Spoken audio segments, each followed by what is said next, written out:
Bapak Ibu segenap hadirin yang kami hormati, rangkaian acara pembukaan Seminar Nasional Ikatan Alumni Universitas Negeri Yogyakarta telah kita lalui bersama. Kini tibalah saatnya, marilah kita simak bersama pemaparan materi keynote speaker oleh Menteri Koordinator Bidang Politik, Hukum, dan Keamanan Republik Indonesia, Bapak Profesor Dr. Haji Muhammad Mahfud MD, SHSU MIP, yang akan disampaikan secara daring. Dan pada kesempatan yang baik ini akan mengambil tema prospek politik, pertahanan, dan keamanan di Indonesia. Yang terhormat Bapak Profesor Dr. Haji Muhammad Mahfud MD, SHSU MIP, disilakan. Assalamualaikum warahmatullahi wabarakatuh.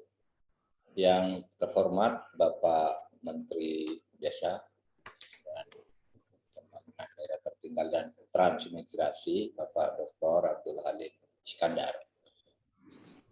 Profesor Dr. Sumaryanto, Bapak Rektor Universitas Negeri Yogyakarta, Ketua IKUNJ, Bapak Profesor Dr. Suyanto, beserta Bapak Sekjen Dr. Sardiman, dan para tokoh-tokoh alumni yang hadir pada webinar ini, serta seluruh warga sivitas akademika Universitas Negeri Yogyakarta. Pertama, mari kita panjatkan puji syukur kehadirat Allah Tuhan Yang Maha Kuasa. Meskipun sebagian terbesar atau hampir semua dari kita sedang melaksanakan ibadah Ramadan, tapi kita tidak mengurangi semangat kita untuk terus berpikir dan bekerja dalam rangka mencapai kemajuan bagi bangsa dan negara kesatuan Republik Indonesia. Saya mengucapkan selamat sekaligus selamat melakukan atau melaksanakan webinar membangun fondasi masa depan Indonesia dalam rangka Dies Natalis ke-58 UNY. Dies Natalis adalah waktu bagi kita, bagi setiap perguruan tinggi atau setiap institusi untuk melakukan kontemplasi dan menguatkan tekad yang baru guna melangkah ke arah yang telah digariskan sebagai tujuan bersama. Bagi IKUNY, tujuan bersama sebagai institusi sudah dipesankan di dalam sejarah pendiriannya dan ditulis di dalam konstitusinya. Lebih dari itu, tujuan UNY yang seperti itu merupakan bagian dari tujuan besar kita hidup bernegara yang juga bisa diambil dari pesan sejarah dan ditulis di dalam konstitusi. Oleh sebab itu, kalau sedang Dies Natalis seperti ini, kita sering mengajak kembali merenungi sejarah perjalanan bangsa. Itulah sebabnya dulu Bung Karno menjelang kejatuhannya di tahun 66 atau 67 itu berpidato yang sangat terkenal, judulnya Jas Merah. Jangan sekali-sekali meninggalkan sejarah. Karena dari sejarah itu kita dapat pesan apa yang harus dilakukan dan apa akibat dari setiap kelakuan. Di dalam semua kitab suci juga diajarkan. Kenapa misalnya kitab suci Al-Quran banyak sekali memuat kisah-kisah atau sejarah para penguasa dan para nabi. Ya, para penguasa itu ada Fir'aun ya, dan sebagainya. Sedang para nabi ya hampir semua nabi diceritakan di situ. Karena di situ ada ibrah.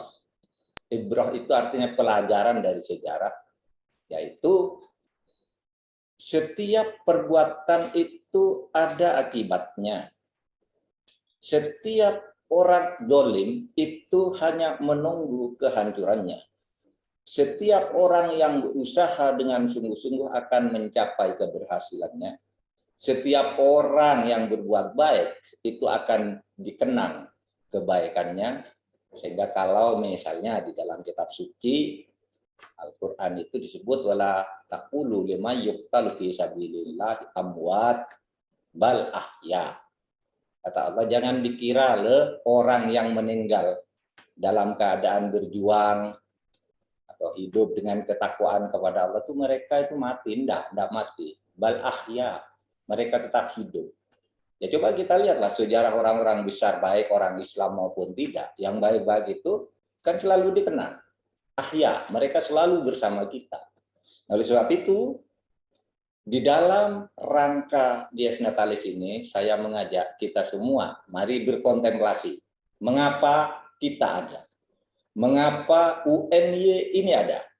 Mengapa Indonesia ini ada? Dan bagaimana kita membangun masa depan untuk mencapai kemengapaan dari keberadaan itu. Hadirin sekalian, UNY, Universitas Negeri Yogyakarta, ini lahir dari rahim Negara Kesatuan Republik Indonesia. Lahir dari rahim Negara Kesatuan Republik Indonesia. Artinya UNY ini ada karena ada Negara Kesatuan Republik Indonesia. Oleh sebab itu, setiap langkah pembangunan, pembaruan, pembenahan dari UNY ini harus ditujukan untuk juga mendukung latar belakang sejarah mengapa NKRI lahir dan mau kemana NKRI ini. Belajar sejarah. Ya, kita banyaklah membaca maupun melihat sendiri betapa akibat setiap perbuatan itu di dalam sejarah kehidupan tokoh-tokoh dan kehidupan bangsa-bangsa itu selalu timbul akibat-akibat. Bagi pemimpin yang baik itu selalu akibat-akibatnya atau hasil-hasilnya lebih baik. Pemimpin yang jelek juga menimbulkan masalah di kemudian hari. Pun pemerintahan, kepemerintahan dan sebagainya. Sebab itu saya akan berangkat dari judul yang diminta berdasar mengapa negara Republik Indonesia ini lahir dan mau kemana dia, yaitu membangun masa depan Indonesia. Indonesia, saudara, menurut Bung Karno dulu, mengapa kita harus merdeka? Ya merdeka karena kita ingin maju. Seperti ditulis di dalam pembukaan Undang-Undang Dasar itu, kemerdekaan itu ya hak segala bangsa dan tidak boleh terus ada penjajahan karena penjajahan itu jahat, ya, melanggar pri kemanusiaan dan melanggar pri keadilan. Oleh karena Indonesia ini adalah sekumpulan manusia-manusia yang juga mempunyai hak untuk merdeka, maka Indonesia harus merdeka agar manusianya maju. Untuk apa merdeka itu? Ya untuk maju itu tadi. Apa maju? Nah, gini. Kata Bung Karno, merdeka itu adalah, atau kemerdekaan itu adalah jembatan emas. Jadi kalau di Undang-Undang Dasar itu disebutkan, dan pergerakan perjuangan kemerdekaan Indonesia telah sampailah ke depan pintu gerbang kemerdekaan Indonesia yang merdeka, bersatu, berdaulat, adil, dan makmur. Merdeka, bersatu, berdaulat, adil, makmur. Itu masa depan Indonesia. Dan itu hanya bisa ditempuh kalau kita melalui satu jembatan emas dari alam penjajahan menuju alam nasional. Dari alam kolonial menuju alam nasional, itu harus ada jembatan. Dan jembatannya itu adalah kemerdekaan. Sehingga nanti sesudah melewati jembatan itu, yang akan dituju adalah negara yang merdeka, bersatu, berdaulat, adil, dan makmur. Nah, negara yang merdeka, bersatu, berdaulat, adil, dan makmur ini sekarang ini dirumuskan sebagai situasi Indonesia emas. Dari jembatan emas, mari kita berangkat menuju Indonesia emas. Itu sebuah Indonesia, itu tadi, merdeka, bersatu, berdaulat, adil, dan makmur. 5 syaratnya merdeka, bersatu, berdaulat, adil, dan makmur itu. Secara formal kita sudah merdeka. Formal juga sudah bersatu dengan berbagai gangguan, ada sedikit separatisme, radikalisme, dan sebagainya. Itu gangguan bagi kebersatuan kita, bagi keutuhan NKRI. Ya sedikit aja itu, tapi secara umum kita ini udah bagus secara umum. Tapi yang kecil-kecil gitu harus dihadapi, separatisme di timur sana, di Papua, atau radikalisme di berbagai tempat, di mana ideologi diganggu dan dilawankan dengan ideologi lain. Berdaulat kita secara formal sudah berdaulat. Saya katakan dulu secara formal. Ya. Artinya apa? Keberadaan Indonesia itu sudah diakui oleh dunia internasional dan sudah menjadi anggota PBB, bahkan sudah menjadi anggota dewan-dewan pentingnya. Di PBB misalnya menjadi anggota Dewan HAM. Misalnya. Berdaulat. Saat ini kita sedang menyiapkan diri untuk menjadi tuan rumah atau ketua G20. Tidak mungkin negara-negara maju, 20 negara termaju di dunia ini, misalnya, akan ikut hadir ke Indonesia kalau Indonesia tidak berdaulat dan tidak percaya misalnya bahwa Indonesia itu mampu. Tapi mereka akan datang dan sudah memberi komitmen semua akan datang.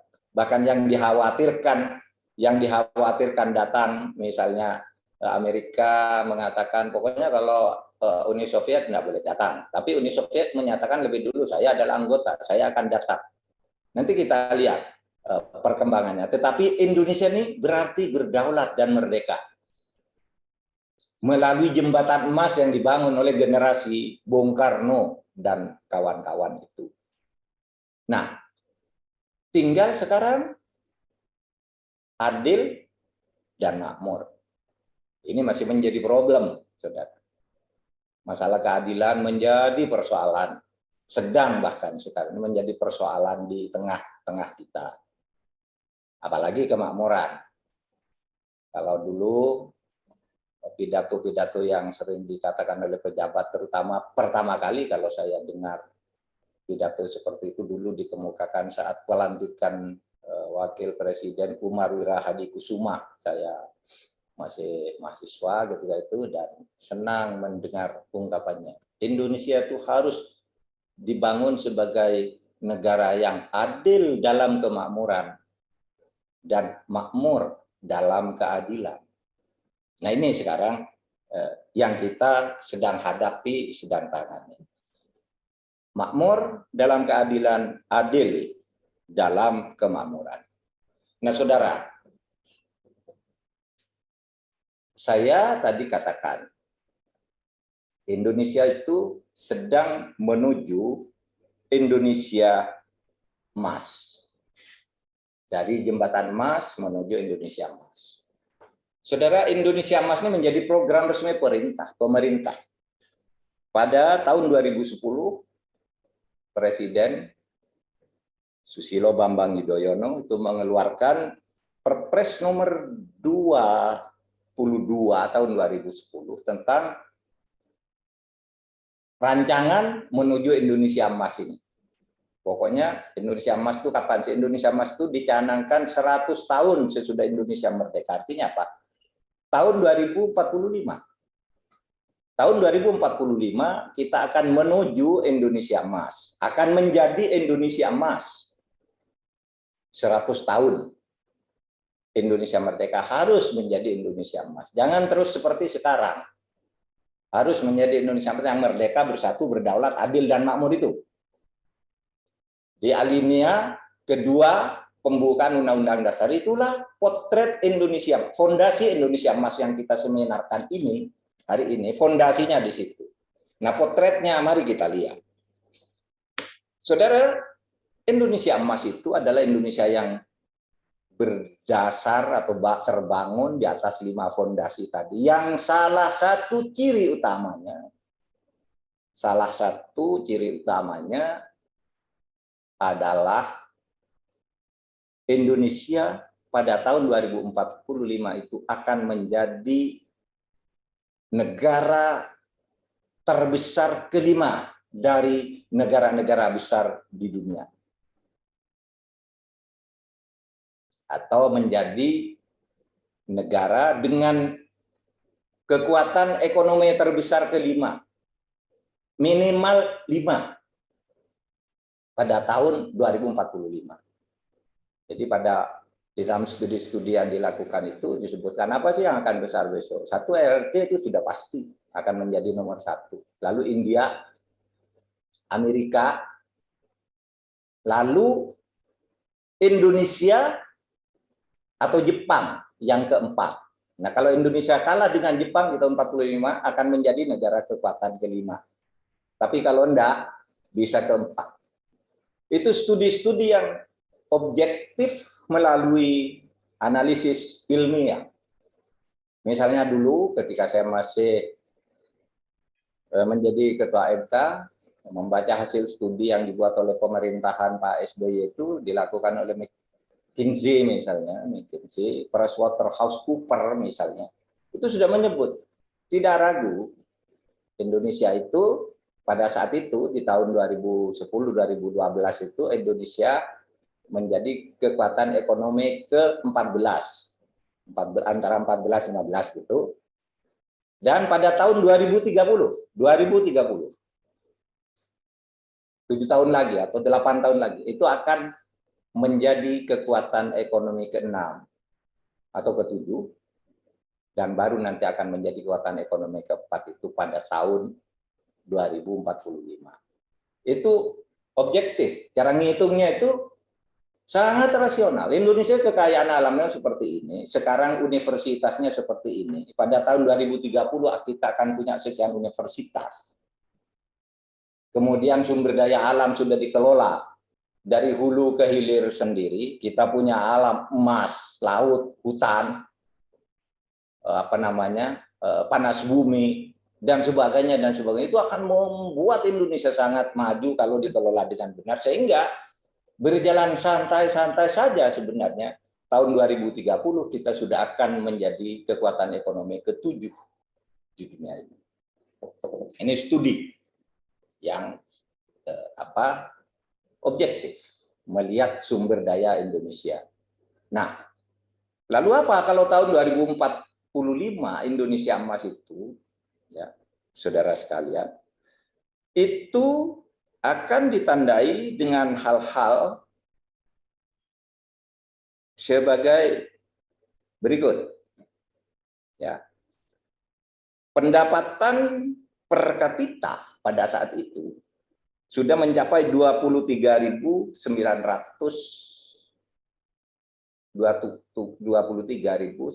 sekian US dollar. Ini pendapatan per kapita. Angka lulusan SMTA sudah 70%. Sekarang masih banyak SD-nya. Bapak-bapak dan ibu-ibu tahu sebagai orang UNY. Angka partisipasi perguruan tinggi sudah akan mencapai 60% pada saat itu. Nah, dengan itu semua, maka perhitungannya optimis kita masuk ke 5 besar, dan itulah Indonesia emas. Merdeka kita saat itu, kebersatuannya sudah kokoh, kita bangun dari sekarang. Jangan gagal tentu saja. Ya. Berdaulat udah pasti, karena sekarang aja seluruh dunia mau berdaulat, terkadang masalah kita itu keberdaulatan kita itu digadaikan oleh orang-orang kita sendiri. So, punya banyak catatan tentang ini. Nah, ini yang harus kita hadapi kalau betul-betul mau menuju Indonesia emas. Nah, saudara sekalian, rancangan ini sudah ditulis di dalam Perpres. Kita sudah akan tahu 5 tahun ke depan potretnya seperti apa, 5 tahun berikutnya seperti apa. Lalu kalau melihat dari trajektori polarisasi internasional itu Indonesia ada di bagian mana, itu sudah dibuat gambarnya sekarang. Gambar Indonesia masa depan itu. Fondasinya sudah ada, yaitu tadi. Makanya belajar dari sejarah, saya katakan sudah fondasinya sudah dibangun. Ideologinya Pancasila, lalu fondasinya Merdeka, Bersatu, Berdaulat, Adil, dan Makmur itu tadi. Nah, ke situ kita akan menuju Indonesia Emas yang kemudian ideologi, fondasi itu dituangkan kemudian di dalam tujuan negara. Mau kemana kita? Tujuan mau kemana? Nah, itu sudah juga ada di Undang-Undang Dasar. Tinggal bagaimana tadi ada dari Pak Rektor, ada bagus pernyataannya. Itu Pancasila itu sudah oke, meskipun implementasinya masih bermasalah. Nah, ini menyerahkan masalah ini, menyerahkan masalah implementasi inilah menuju Indonesia Mas. Karena kita tidak perlu lagi berdebat fondasi, apalagi ideologi. Nah, sekarang ini ada kan yang memperdebatkan soal ideologi. Nah, itu yang akan mengganggu Indonesia Mas. Oleh sebab itu lalu timbul pertanyaan begini, apakah Indonesia ini bisa mencapai Indonesia Emas? Dulu, saudara, pada tahun 2018 ada diskusi yang agak menarik di dunia politik Indonesia. Kampanye atau pidato waktu itu Pak Prabowo itu menyatakan, mengutip sebuah novel. Sebenarnya Pak Prabowo benar sih, kalau Indonesia mau maju, ya ini harus bersungguh-sungguh bangun keadilan, bangun penegakan hukum, bangun demokrasi, bangun kejujuran pemerintahan. Karena kalau tidak, kata Pak Prabowo, seperti ditulis oleh sebuah buku, judulnya Ghost Fleet, ya, The Next World War. Barisan hantu, barisan setan. Perang dunia yang akan datang. Nah, di situ ditulis bahwa pada tahun 2030 Indonesia itu tidak ada. Kaget semua kan pada waktu itu. Dan itu ada bukunya. Bukunya itu tadi judulnya, ya, Ghost Fleet, ditulis P.W. Singer dan August Cole pada tahun 2015 bukunya itu dipidatokan oleh Pak Prabowo tahun 2018. Rame Indonesia. Siapa bilang Indonesia itu tahun 2030 justru akan menjadi negara kekuatan ekonomi ke-6 minimal ke-7 kan gitu. Pada waktu itu. Masa Pak Prabowo yang 2030? Saudara, Ghost Fleet itu novel intelijen, bukan buku sungguhan. Dan Indonesia hanya disebut dalam satu kali aja. Pada saat itu 2030 ini dan Indonesia pada waktu itu sudah tidak ada. Akan terjadi ini gitu. Bukan sungguhan.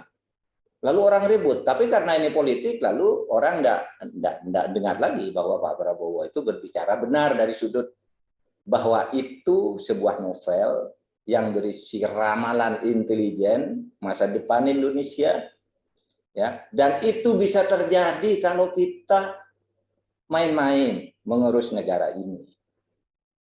Sehingga waktu itu perdebatan melalui ILC, ya saya hadir di ILC itu, saya bilang ya Indonesia itu kalau teorinya dan fakta kekayaan alam serta kesiapan kita sekarang tuh tahun 2030 tidak bubar. Itu akan menjadi negara yang sudah jauh lebih maju dari sekarang. Tetapi bisa lebih cepat bubar dari tahun 2030. Nah, ini letak benarnya Prabowo. Tetapi bisa cepat bubar lebih dulu dari tahun 2030 kalau kita mengurus negara ini ugal-ugalan. Membiarkan pembelahan-pembelahan ideologis, tidak mampu mengatasi separatisme, dan kita meracuni kerukunan-kerukunan kita yang selama ini menjadi modal kita, itu bisa bubar 2030. Meskipun itu asumsinya sangat ekstrim, tetapi itu bisa terjadi, saudara, bisa terjadi. Tetapi kita sendiri secara lebih rasional, tidak berdasar fiksi-fiksi begitu, insya Allah itu tadi hitungan kita akan menuju Indonesia emas di tahun 2045. Nah, saudara sekalian, oleh sebab itu maka tugas kita semua, termasuk IKUNY dan UNY-nya, untuk membuat barikade, barisan-barisan yang kuat, ya, untuk maju menuju Indonesia emas itu tadi. Dari sekarang, agar itu tadi tidak seperti buku Gus Klit itu, agar tidak menjadi momok ancaman bagi kita. Dan mari kita bekerja dengan sebaik-baiknya. Kalau di bidang politik sekarang masalahnya, bagian akhir speech saya, saudara, di bidang politik misalnya, politik kita itu masih transaksional. Masih transaksional. Biaya politik sangat mahal. Dulu saya pernah mengatakan gini, ketika melihat bagaimana pemilihan kepala daerah. Gaji kepala daerah itu berapa sih? 6 juta atau 9 juta. Yang provinsi. Dengan tunjangan-tunjangannya mungkin sampai 30 juta. Lalu ada dana operasional kira-kira 100 juta. Ya 130 juta yang resmi misalnya.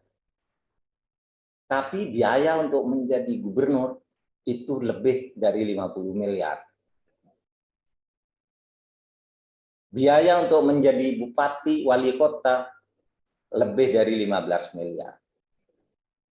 Tidak resmi. Lalu gimana caranya? Dicari. Akhirnya cari cukong. Oke, saya nanti kalau terpilih, saya perlu uang, pilih, kalau sudah terpilih nanti kamu saya beri lisensi ini. Ketika saya menjadi hakim MK itu, dulu, banyak. Itu di daerah-daerah Kalimantan itu, daerah pertambangan, perhutanan itu.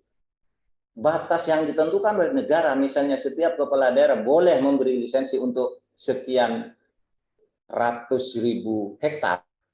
Itu lebih dari itu, karena setiap kepala daerah baru memberi izin baru. Sehingga saya pernah membatalkan sebuah undang-undang yang bisa digunakan seperti itu. Saya mau bupati ini, waduh biayanya mahal, gajinya sedikit, tapi orang tetap rebutan. Maka saya bilang waktu itu, kalau sistem seperti ini, malaikat pun bisa menjadi iblis. Iya kan, orang baik-baik, tapi harus masuk ke sistem yang seperti masuk dengan cara salah. Dengan cara menjanjikan lisensi atas hutan, pertambangan, perairan. Karena apa? Dia harus bayar mahal untuk itu. Dan kadang-kala sudah gengsi, tidak mau mundur lagi, harus maju. Nah begitu masuk, ya masuk penjara. Sehingga kalau ada orang bertanya, Pak Mahfud, apakah Pak Mahfud masih akan mengatakan kalau sistem seperti ini orang baik-baik bisa menjadi iblis, malaikat bisa menjadi iblis? Ya, saya bilang. Masih sampai sekarang. Oleh sebab itu, mari kita perbaiki sistem ini. Agar kedaulatan politik kita itu benar-benar bersungguh-sungguh berdaulat. Perbaiki. Kalau mau tetap seperti sekarang, prasyarat apa yang harus dipenuhi? lingkungan politik apa yang harus kita bangun kalau misalnya pemilihannya masih seperti sekarang. Ya, tapi orang nggak ngerti, wah itu Pak Mahfud dari mana kok bilang malaikat bisa jadi iblis. Iblis, malaikat, malaikat. Loh, iblis itu kan malaikat dulunya. Ya, kalau di Al-Quran tuh, wa idh qulna lil malaikati isjudu li Adam fasajadu illa iblis. Dulu makhluk surga tuh, malaikat semua selalu bersujud kepada Allah, disuruh sujud kepada Adam, semua sujud, semua malaikat kecuali malaikat iblis. Yaitu karena nafsu. Nah, itu kalau sudah ke bumi lalu dibangun oleh lingkungan kerja. Gitu. Lingkungan politik, situasi yang kita bangun, kepemerintahan, birokrasi, dan sebagainya, dan sebagainya. Nah, saudara, ini harus kita sadari. Jangan sampai politik kita itu ke depannya rusak. Kadangkala politik itu ditentukan oleh cukup. KPK menyatakan kalau kepala daerah itu 84% kepala daerah itu dibiayai oleh cukong. Bayangin, 84% itu hasil studi. Kalau saya orang undang-undang menyebut betapa banyak pasal-pasal undang-undang itu dijual, sudah tak? Oleh para politisi. Buat undang-undang nomor sekian, pasal sekian, minta pasal sekian, kalimatnya diubah, bayar. Ini lingkungan politik dan merusak. Nah, kalau ke luar negeri, misalnya lalu ada undang-undang yang mengatakan ya untuk membangun bank atau rumah sakit asing di Indonesia. Boleh perusahaan asing membangun perusahaan minyak di Indonesia dan tidak dikenakan apa-apa sesuai dengan keputusan WTO tahun 84 bahwa semua negara ini tidak ada batas-batas lagi, harus diperlakukan sama, barang dan jasa keluar masuk. Lalu Indonesia bikin kan, orang boleh mendirikan bank di Indonesia dengan modal pribumi cukup 1%. Masuk bank asing, beli 1% pribumi, dibeli suruh ngaku sebagai pemilik. Akhirnya apa? Akhirnya kita lihat ya, di mana kok bisa ada undang-undang begitu? Loh, itu DPR yang buat. Waktu saya anggota DPR dulu, tahun 2004, 2008 saya anggota DPR, saya sudah berteriak itu, kok masa ada undang-undang begini? Sampai sekarang udah berubah, sudah. Alasannya apa? WTO mengatakan bebas barang dan jasa masuk, dokter apa, buah-buahan, tanaman apa, enggak boleh memberi proteksi khusus. Keputusan WTO. Tapi coba saudara, pergi ke Malaysia sana. Ada enggak Pertamina? Enggak ada Pertamina. Tapi kalau di Indonesia, saudara lihat Petronas. Nah, itu milik Malaysia, kok ada di sini? Kok Indonesia di Malaysia ada? Indonesia mengatakan boleh masuk kamu. Tapi kalau kita mau masuk ke Malaysia, boleh kamu masuk. Tapi bangun sebuah kilang yang beroperasi 10 tahun minimal untuk satu POM. 10 tahun kamu bangunkan kilang yang bisa dimanfaatkan oleh Indonesia tidak pakai syarat itu. Ketika ditanya apa, Indonesia dengan gagahnya mengatakan ini ketentuan WTO. Malaysia mengatakan juga ini berdasar ketentuan WTO yang di situ menyebutkan setiap negara membuat kebijakan. Satu berdasar kebebasan keterbukaan, tapi di terakhir itu disebutkan asas perlindungan kepentingan nasional. Nah, Indonesia tidak pakai asas itu. Sekarang mau ngubah undang-undang, mau ngubah kayak gitu susah sekali. Berdebat demi keterbukaan, demi kemajuan, yang satu demi negara, selesai-selesai. Politik transaksional. Ini persoalan politik. Pertahanan, Ya samalah, banyak hal yang tidak bisa saya katakan soal pertahanan ini karena demi kepentingan kita. Tetapi kita memang menghadapi tantangan besar pertahanan dan ketuan ideologi itu. Di belahan barat sana di laut itu terjadi kapal-kapal asing masuk melanggar wilayah teritori kita, melanggar hak teritorial kita. Di timur sana ada separatisme, di tengah-tengah banyak radikalisme, terorisme bahkan. Nah ini tantangan kita ke depan, ya. Di bidang hukum, ya baru kita kaget. Kagetnya udah nggak kaget lagi sih, kehabisan bahan untuk kaget. Kemarin itu ada dirjen ditangkap gitu. Kaget kita, oh kok dirjen bisa loh? Kok baru kaget? Itu hampir setiap saat ada pejabat ditangkap.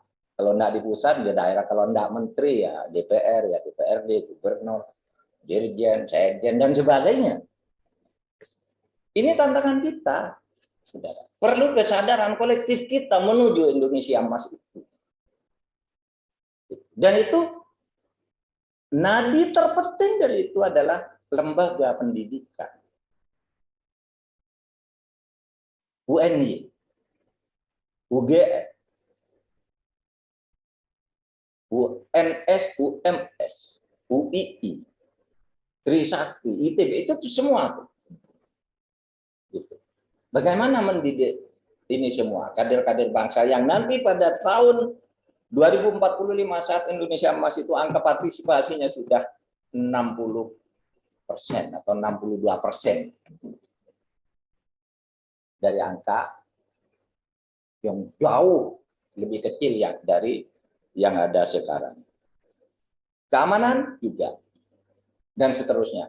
Jadi politik, pertahanan, hukum, keamanan, inilah yang saya potret menuju Indonesia tahun 2045. Yang lain-lain, Bapak-bapak potret sendiri nanti. Coba di sini ada Pak Abdul Halim, membangun masa depan Indonesia dari desa. Potret nanti, apa masalah kita menuju Indonesia emas. Pasti di situ sudah ada. Pak Rashid Anies Baswedan, masa depan demokrasi dan ekonomi Indonesia. Pak Suyanto, Prof. Suyanto, pendidikan sebagai investasi peradaban masa depan. Nah, ini semua nanti tolong dipotret. Kita sudah punya cetak biru sebagai tujuan. Bahkan cetak biru sebagai langkah-langkah. Tapi problem-problem seperti itu, atau memenuhi itu semua ini, webinar yang diadakan oleh IKA UNY Yogyakarta ini menjadi sangat penting artinya.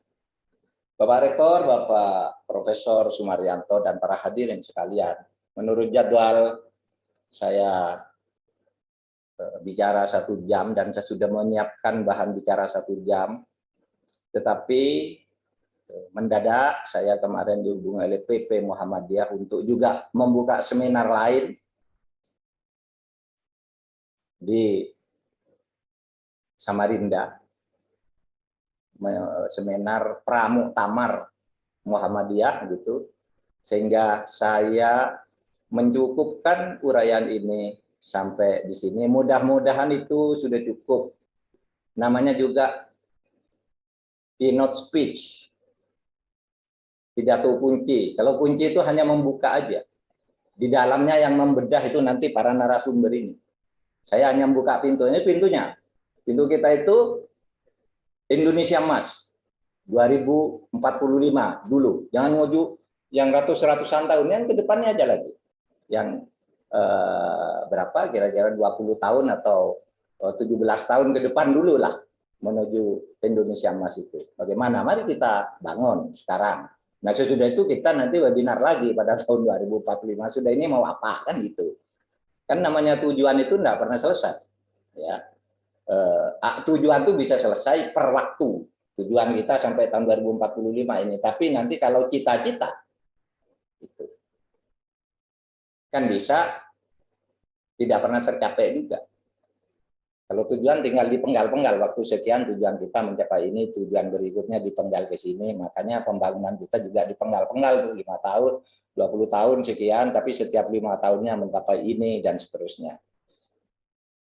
Terima kasih atas perhatiannya.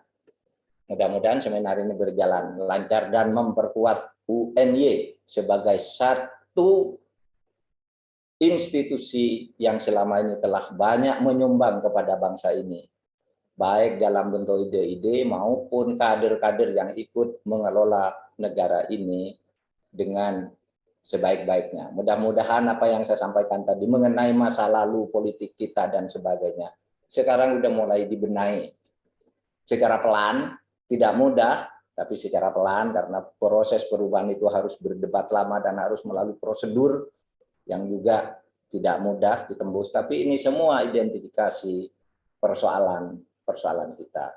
Wabillahi taufiq wal hidayah. Wassalamualaikum warahmatullahi wabarakatuh.